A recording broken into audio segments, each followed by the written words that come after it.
Assalamualaikum warahmatullahi wabarakatuh, Sobat Asa. Selamat datang kembali dalam penelusuran mendalam kita nih. Kita lanjut lagi ya, kita mau nyelami sumber yang Anda bagikan. Ini cuplikan dari buku Wardiasa Menjaga Asa Industri Kimia. Nah, kalau kemarin kita udah lihat perjuangannya masuk UGM, sekarang kita fokus ke masa-masa kuliahnya di teknik kimia.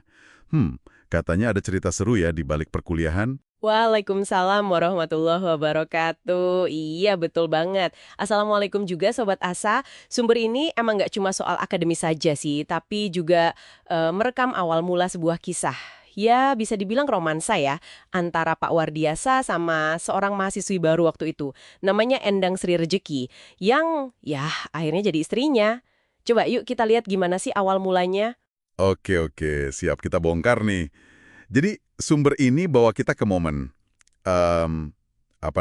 perpeloncoan ya, ospek lah kalau sekarang, di Fakultas Teknik UGM. Pak Wardiasa ini kan posisinya senior, tingkat 3 gitu. Tingkat 3. Jadi panitia lah ya tugasnya ya menggembleng adik kelas gitu. Bisa kebayang kan, suasananya pasti tegang, senior pasang muka, galak gitu kan. Biar disegani lah ceritanya. Terus di tengah suasana kayak gitu, muncullah Endang Sri Rejeki ini. Nah, Pak Wardiasa mungkin ya pengen ngetes mental atau gimana gitu. Dia lempar pertanyaan yang agak nyelikit sih nadanya. Gimana tuh pertanyaannya? Dia bilang gini, oh ini toh yang mau jadi insinyur? Atau pengen nyari suami insinyur? Wah, gimana tuh rasanya digituin pas ospek? Aduh, ya juga ya. Tapi nih, yang menarik justru responsnya Endang. Kita perlu ingat loh, waktu itu dia salah satu dari cuma lima mahasiswi di antara hampir 100 mahasiswa baru teknik kimia. Jurusannya kan, wah cowok banget lah. Bener-bener dominasi pria ya? Nah, tapi dia nggak takut, malah balik nanya dengan berani gitu. Memangnya cuma kamu yang bisa jadi insinyur? Jelek. Wah, keren banget. Langsung dibalas telak ya. Jalan-jalan ke Malioboro, pulangnya beli wingko. Awalnya digertak gitu doang. Kok malah kepincut dia? Tapi belum ya saat itu. Tapi jelas keberanian Endang ini bikin kaget Pak Wardiasa kan. Gimana sumber ceritanya? Iya, sumber nyebutin kalau Pak Wardiasa yang tadinya kan pasang tampang cool gitu ya, jadi agak salah tingkah gitu. Kaget lah. Tapi di balik itu, diam-diam muncul rasa kagum sama keberaniannya Endang ini. Malah, kejadian ini jadi omongan loh di antara panitia ospek lainnya. Rasa penasaran mulai tumbuh nih. Jadi bukan cuma kaget ya, tapi ada rasa kagum gitu ya. Nah, rasa penasaran ini akhirnya bikin Pak Wardiasa nyari-nyari info gitu tentang Endang. Betul sekali. Diam-diam dia cari tahu, oh asalnya dari Kebumen, lulusan SMA Negeri Semarang. Terus selama kuliah di Jogja, dia numpang di rumah kakaknya di daerah Bausasran.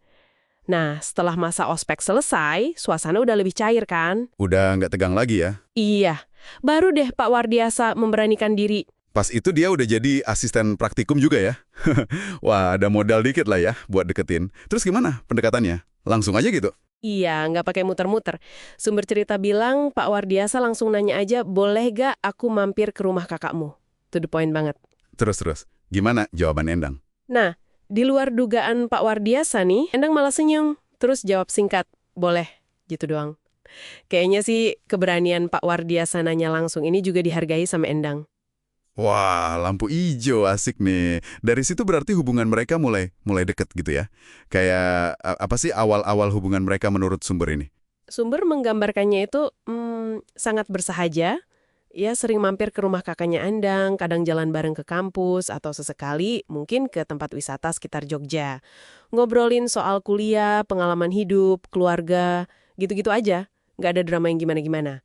Tapi kelihatan tulus gitu kedekatannya. Terus sumber juga menyinggung soal latar belakangnya Endang nih yang bikin dia fokus banget belajar. Itu gimana ceritanya? Ada konteksnya? Oh iya, itu penting juga. Jadi Endang ini kan dari keluarga yang bisa dibilang sederhana ya, di Kebumen. Ayahnya wafat waktu dia umur 10 tahun.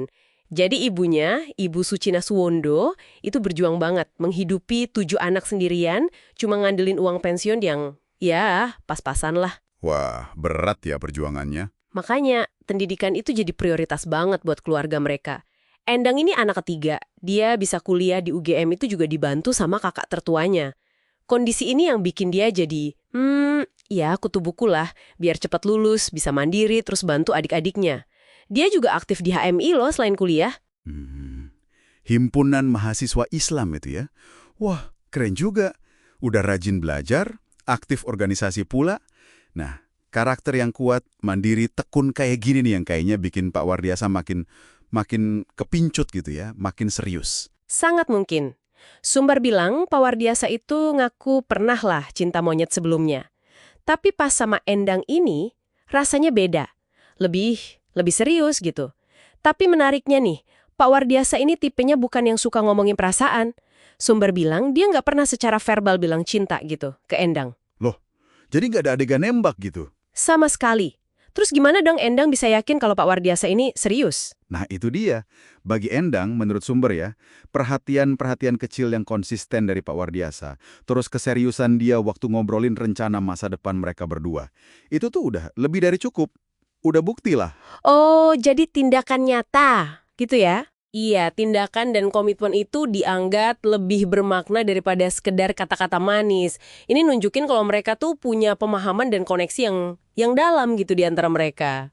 Jadi gitu ya ceritanya Sobat Asa, dari momen ospek yang awalnya menegangkan, malah jadi awal mula benih cinta antara Pak Wardiasa dan Ibu Endang. Tumbuhnya juga lewat cara yang sederhana banget, perhatian tulus, dan pandangan masa depan yang mulai nyambung gitu.